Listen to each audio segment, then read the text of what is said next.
नमस्कार दोस्तों, स्वागत है आप सब लोगों का आरपीएससी एग्ज़ाम्स यूट्यूब चैनल पर। प्यारे साथियों, अपन आरपीएससी फर्स्ट ग्रेड में जीके के पेपर में हिस्ट्री पढ़ रहे हैं, जिसमें हम लोगों ने एक नया टॉपिक अपना स्टार्ट किया था, भक्ति आंदोलन। और भक्ति आंदोलन में साथियों बिल्कुल एक प्रकार से बेसिक सी सारी बातें अपन ने कर ली थी। और आज अपने आदि गुरु शंकराचार्य को स्टार्ट कर रहे हैं, शंकराचार्य जी के बारे में पढ़ेंगे।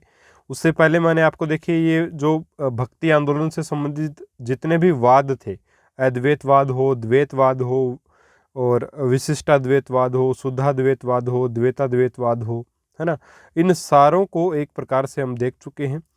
बिल्कुल बेसिक कंसेप्ट सारा आपका क्लियर हो चुका होगा भक्ति आंदोलन से संबंधित।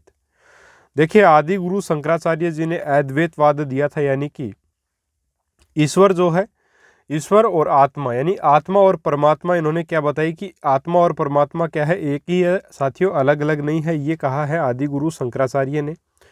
तो आदि गुरु शंकराचार्य से ही हम पढ़ना स्टार्ट करेंगे भक्ति आंदोलन को। और प्यारे साथियों, मैं आपको बताना चाहूँगा कि रीट 2022 आप सभी को पता है, रीट 2021 को लेवल 2 को रद्द किया जा चुका है।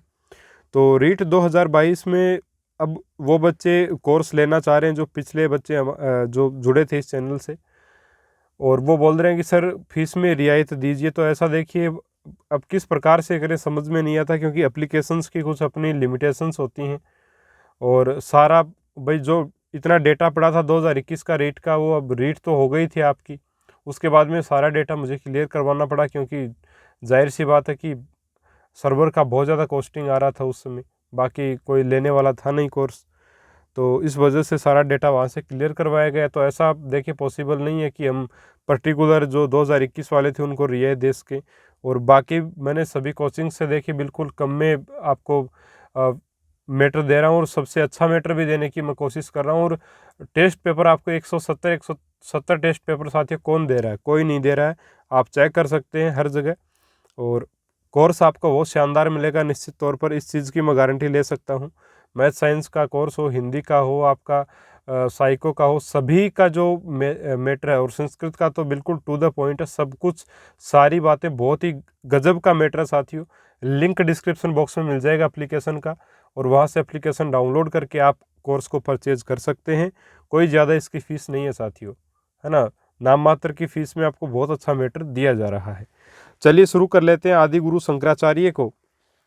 और देखिए, इनके बारे में बात करें तो इनका जन्म जो है वो 788 ईस्वी में केरल में पूर्णा नदी के किनारे कालड़ी नामक गांव में हुआ है। कहाँ हुआ साथियों? कालड़ी नामक गांव में पूर्णा नदी के किनारे 788 ईस्वी में हुआ है साथियों, केरल में। ठीक है।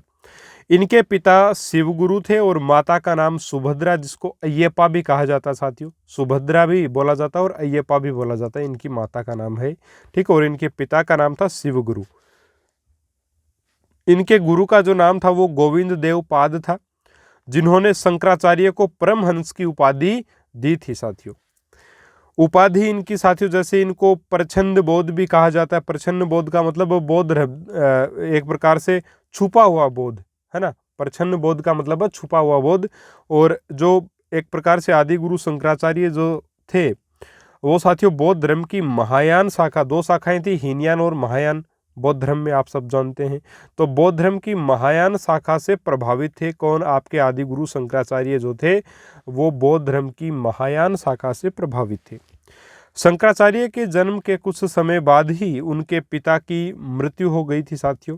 और माता ने शंकर को यानी कि शंकराचार्य जी को 5 वर्ष की आयु में विद्याध्ययन हेतु कालड़ी भेजा, तथा मात्र 7 वर्ष की आयु में ही वेद व उपनिषदों के ज्ञाता बन गए थे कौन? आदि गुरु शंकराचार्य। प्यारे साथियों, देखिए 5 वर्ष की उम्र में इन्हें पढ़ने भेजा गया, विद्याध्ययन के लिए कालड़ी भेजा गया, जहाँ पर 7 वर्ष की आयु में यानी कि 2 वर्षों में इन्होंने वेद और उपनिषदों को कंठस्थ कर दिया था, बहुत अच्छे से समझ लिया था। कितने गजब की बात है ना। आगे चलते हैं।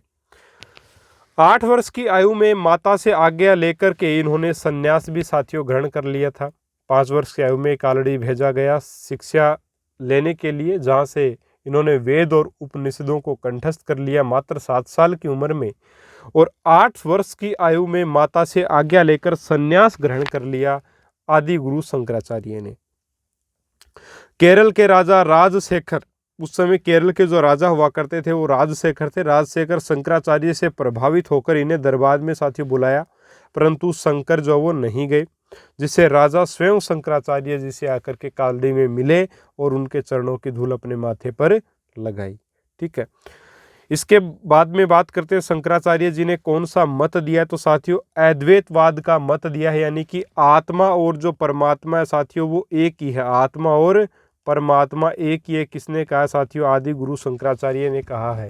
देखिए, जब भारत देश में भगवानों की अनेक प्रतिमाएं बनने लगी, अनेक रूपों को देखा जाने लगा, तो अनेक मंदिर भी बनने लगे, अलग अलग मंदिर बनने लगे और अलग अलग धर्मगुरु बन गए और वहाँ पर पाखंड फैलना फिर शुरू हो गया। उस समय आदि गुरु शंकराचार्य जी ने आत्मा और परमात्मा को एक बता करके अद्वैतवाद का मत दिया और एक प्रकार से जो पाखंड थे उनसे बाहर निकालने का कार्य किया। शंकराचार्य जी ने कहा कि ब्रह्म सत्य जगत मिथ्या, यानी कि ये जगत जो है वो सब झूठ है, सब मिथ्या है। ब्रह्म यानी कि ब्रह्म जो है वही आपका क्या है? सत्य है। अपने गुरु के आदेश पर काशी चले गए तथा वहाँ भगवान शिव की इन्होंने उपासना की। काशी में बद्रिका आश्रम गए, यहीं पर वादरायण के ब्रह्मसूत्र पर भाष्य लिखा। ब्रह्मसूत्र पर भाष्य यानी कि भाष्य लिखने का मतलब विस्तृत व्याख्या करना, यानी कि वादरायण के ब्रह्मसूत्र, वादरायण के द्वारा जो ब्रह्मसूत्र लिखा गया उसका भाष्य एक प्रकार से इन्होंने लिखा, यानी कि एक प्रकार से उसका आपका विस्तृत वर्णन जो है वो विस्तृत व्याख्या जो है वो साथियों ब्रह्मसूत्र की किसने की है? आप आदि गुरु शंकराचार्य ने की है। ब्रह्मसूत्र क्या? देखिए, वेदांत दर्शन पर आधारित एक ग्रंथ है, क्या? ब्रह्मसूत्र। ठीक है, जो वादरायण के द्वारा साथियों लिखा गया है। ठीक है, महत्वपूर्ण है, याद रखिएगा इस चीज को। चलिए आगे बढ़ते हैं, बात करते हैं अभी बद्रिका आश्रम जो कि उत्तराखंड में स्थित है। साथियों, बद्रिका आश्रम में शंकराचार्य जो है वो कुमारिल से मिले, जो उस समय उत्तर भारत के सबसे बड़े विद्वान तथा वैदिक कर्मकांड के विख्यात विद्वान थे या व्याख्याता थे। व्याख्याता होने का मतलब है वैदिक कर्मकांड के बारे में एक प्रकार से ज्ञान प्रदान किया करते थे, जानकारी इनको थी, है ना। तो बद्रिका आश्रम उत्तराखंड में स्थित है, जहां पर शंकराचार्य जी जब गए तो वहां पर ये किससे मिले? कुमारिल से मिले। और कुमारिल जो थे वो उत्तर भारत के सबसे बड़े विद्वान उस समय माने जाते थे। कुमारिल के दो प्रधान शिष्य थे जो आपस में पति पत्नी भी थे साथियों, जिनमें एक का नाम था मंडन मिश्र और दूसरी उनकी जो पत्नी थी, है ना, मंडन मिश्र की पत्नी भारती।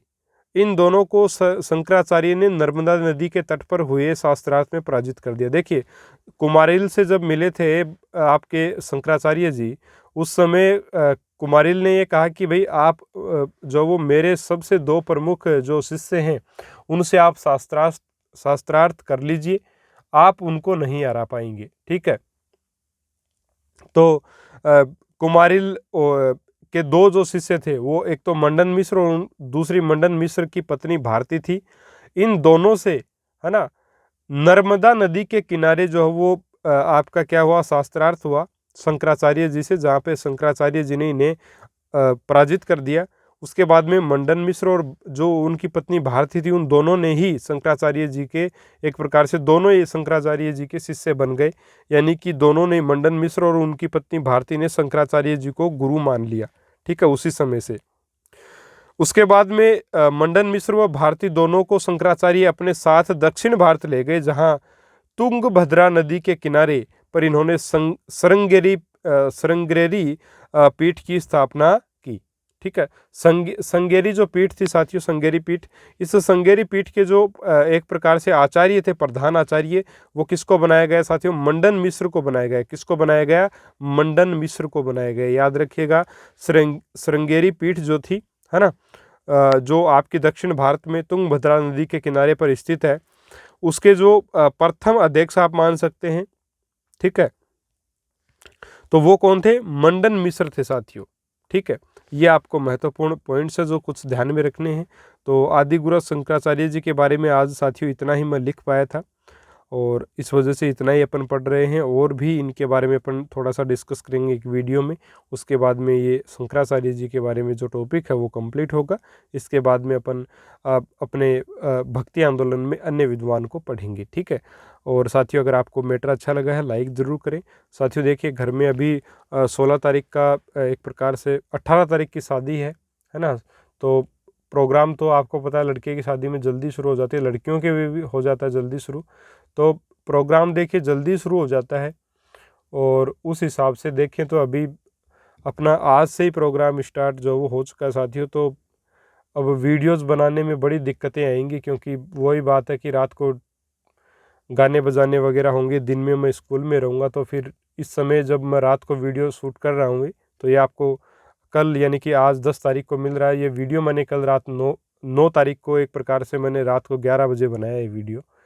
तो आज से तो ये प्रोग्राम वगैरह स्टार्ट हो जाएंगे। तो इसमें वीडियोज़ में देखते हैं क्या कर पाते हैं, कैसे होता है। बाकी 18 तारीख की शादी है, उसके बाद में 2-4 दिन बाद में जो वो एक बार फिर से आपको वीडियोज़ मिलना स्टार्ट होंगे। हो सकता है बीच में मैं वीडियो डाल दूं, ऐसी कोई बात नहीं है, बट थोड़ी सी दिक्कतें आएंगी ज़रूर, क्योंकि घर में प्रोग्राम है तो देखिए कार्य करना पड़ेगा। मेरे खुद के छोटे भाई की शादी है ना। तो ये सारी बातें हैं, ठीक है साथियों। और ऑनलाइन भी जो बच्चे आप एप्लीकेशन पर जुड़े हैं उनको बताना चाहूँगा कि दिनांक 17 से लेकर के और 17 के बाद में 18, 19, 20 और हाँ 18, 19 और 20, 17 से लेके 20 फरवरी तक आपकी साथियों छुट्टी रहेगी एप्लीकेशन पर। किसी प्रकार का रीट के कोर्स में भी नया वीडियो नहीं आएगा, ठीक है। थोड़ी सी इन बातों को आप देख लीजिएगा। बाकी 21 तारीख से फिर दोबारा रेगुलर आपके स्टार्ट हो जाएंगे, ठीक है। नमस्कार, जय हिंद, जय भारत।